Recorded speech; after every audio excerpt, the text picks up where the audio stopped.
This place behind me is the hotel where Chiang Kai-shek used to stay, and on the other side is Sun Moon Lake, the largest and most beautiful lake in Taiwan.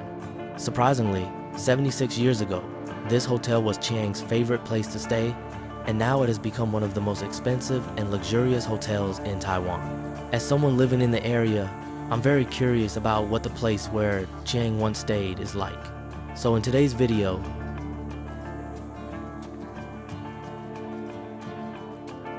we also flew here. This is a place I haven't visited in 28 years, Taiwan. Come on everyone, just for today's sincerity, give me a little like, okay? Alright, now we have arrived at the place where Chiang Kai-shek once stayed, the Sun Moon Lake Hanbi building. You can see that our current location is right next to Sun Moon Lake. The choice of location is just amazing. Please have a seat, thank you. Here is the hotel layout and facilities introduction, along with a wall map of Sun Moon Lake and a manager's introduction for your reference. Please take a short break, and shortly, the staff will bring you. The moment you walk in feels quite high-end. After all, as soon as you enter the lobby, you can see the entire Sun Moon Lake. This is really nice. Before starting work, I had a tea made with the lake water from Sun Moon Lake. It's my first time here, drinking water from Sun Moon Lake. It's sweet. Alright everyone, we now have the room card. You can see it says Mr. Lee Bo-jun, room number 3003. Let's go check out the room and see what it's like. I'm quite looking forward to it. The hotel hallway is quite mysterious.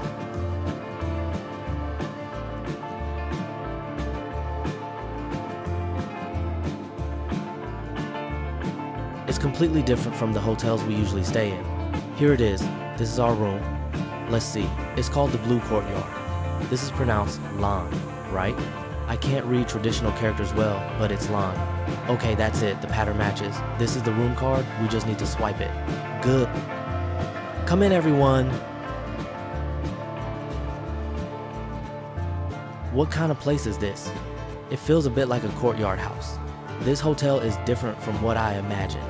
Look, there's even a swimming pool here. The water looks very clean. I guess it must be water taken from Sun Moon Lake. Let's touch it. It's quite clear. Wow, and look at the room's amenities. They are different from what we usually have. This is a little person. This courtyard has a place to drink tea and relax, giving it a bit of an ancient feel. To put it simply, we are now a bit like those old Beijing courtyard houses or small courtyards built by families in the countryside. After walking a few steps out of the room, you can see Sun Moon Lake behind me. I believe everyone is quite familiar with the introduction to Sun Moon Lake. Since we were in elementary school, there has been an article called Sun Moon Lake. Sun Moon Lake is the largest lake in Taiwan, located in the mountainous area of central Taiwan, surrounded by mountains. The trees are lush, and there are many famous scenic spots nearby. Sun Moon Lake is deep, and the water is emerald green. In the middle of the lake, there is a beautiful little island that divides the lake into two halves. The northern part looks like a round sun called the Sun Lake, and the southern part looks like a crescent moon called the Moon Lake. In short, I think what is written in the textbook about Sun Moon Lake is indeed accurate. Looking at the water, it is indeed emerald green. I've never seen what this room looks like. It's so big.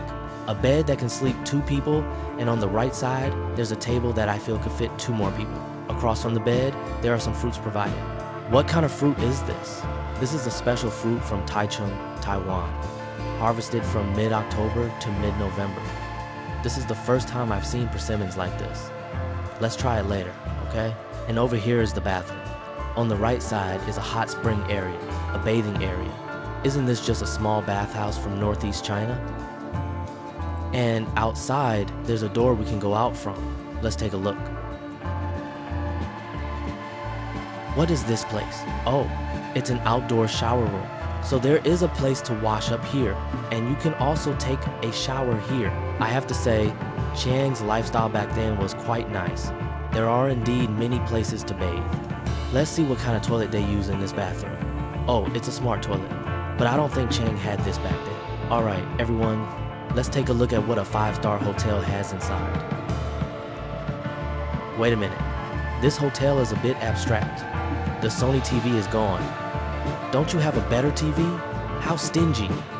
As a 5-star hotel, how can there be cracks in the walls? Look at this big crack. And there are more than one crack. Look, this hotel looks very big and grand, but in these details, you can see that it's not well maintained. But to be fair, I think this hotel, although the details may not be perfect and feel a bit old, still has a certain solemnity. It really matches the grandeur of the past. Including that little courtyard, compared to modern 5-star hotels, it feels completely different. In short, this is what the room looks like.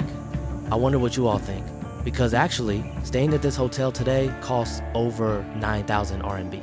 I wonder if you think it's worth it. I just know that when Chang stayed here, he probably didn't pay anything. But if you ask whether Chang lived in the same type of room as us, to be honest, I think it's unlikely. I think that's probably not very likely. After all, the Hanbi building was renovated in 2002, so basically, everything we can touch now has been renovated. However, I think the food might be similar to what Chang ate.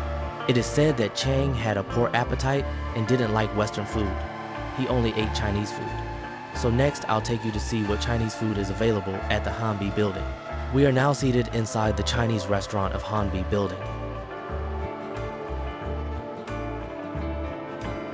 To be honest, the environment here, if you compare it to 5-star hotels in big cities like Shenzhen or Shanghai, is quite small. Moreover, I think when Chang ate here, the place was definitely smaller because it served only him. So the environment was definitely not this big, and the number of dishes was certainly less. Alright, the first dish is here. This dish is sweet and crispy spare ribs, which actually feels like sweet and sour spare ribs.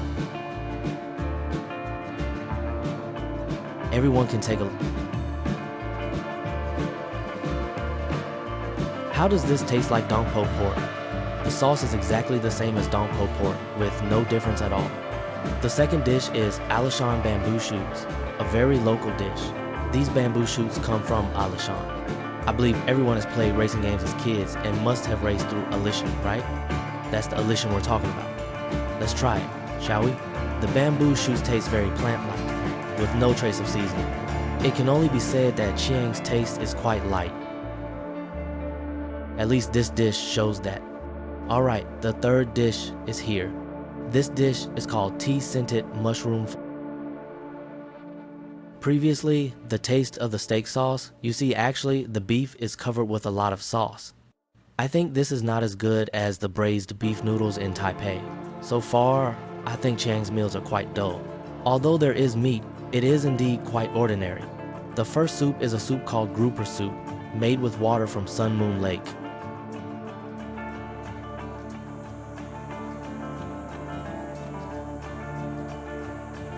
It tastes no different from the fish soup I have at home. I feel like the fish soup from Guangdong and the fish soup from Taiwan are the same. The last dish is a dessert called bagged pastry, which actually looks like a handbag. You see, it has a little handle.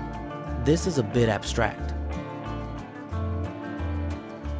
This tastes very much like a 5-flavored mooncake. It's warm and not bad, but if you say it's delicious, it actually tastes like this. I suspect that Chang didn't have good food back then. To be honest, after we finish paying the bill, let me show you how much we spent today. In total, it was over 3,100 new Taiwan dollars, which is about 700 to 800 RMB. I wonder if you think it's worth it. If you let Chang spend 700 RMB to eat these 3 dishes, he probably wouldn't be very pleased. So, apart from vacationing at Hanbi building, Chang sometimes also came here to read and do some work. So, you see, the place behind me is the library of Hanbi building. The key point is that you see there is a cookbook here. This book is too abstract. Let's randomly open it and see what it has. It says spicy chicken wings and spicy chicken balls. Can an American really understand this? Can an American really understand this? The third dish, I, a Northeasterner, still don't know how to make it. You let an American do it, and the third dish in the picture doesn't look very authentic.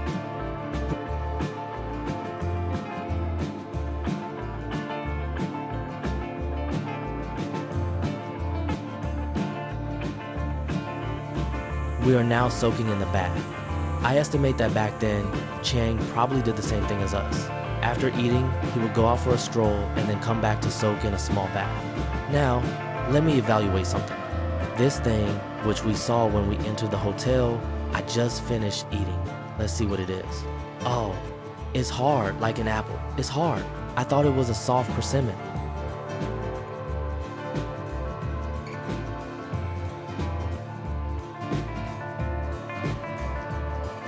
You see, it's crunchy. Don't say it. This thing tastes a bit like a pear. Oh my. Alright everyone, it's now the second morning at Hanbi Building. We are now in the Breakfast Western Restaurant. All your breakfast is served in this Western restaurant. So you can see that the surrounding environment is quite different from what we had last night. The scenery here is actually better than yesterday.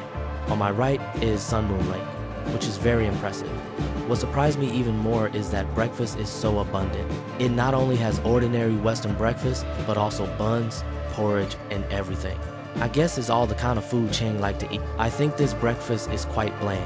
By the way, can anyone guess what this is? At first, I was also quite puzzled. But later I asked the waiter and found out that this is the fried dough stick from Sun Moon Lake. This is a fried dough stick. No matter how I look at it, it doesn't look like... Okay, it tastes like a normal fried dough stick. Nothing special. Next, there's a dish that I've never seen in my life. I'm holding a bowl of porridge. And this porridge is called Mailing porridge. Yes, it's named after Sung Mailing, because this dish is said to be a porridge created by Sung Mailing when she was in Nanjing. Chang must have had it. It looks like milk, but actually, it's thick. And there are some hard things in this porridge.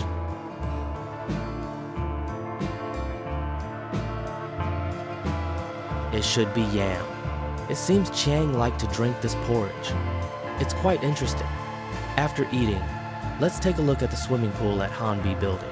Brothers, this swimming pool is really nice. This swimming pool looks just like Sun Moon Lake, as if you are swimming in Sun Moon Lake. The pool is also very large. Although I call myself Captain Lee, I can't swim at all, but the scenery is really nice. Wow, so this video ends here. Today, we visited the Hanbi Building Hotel where Chiang Kai-shek. I wonder what you all think after watching this video. Do you think spending over 9,000 RMB is worth it? You can comment in the bullet screen.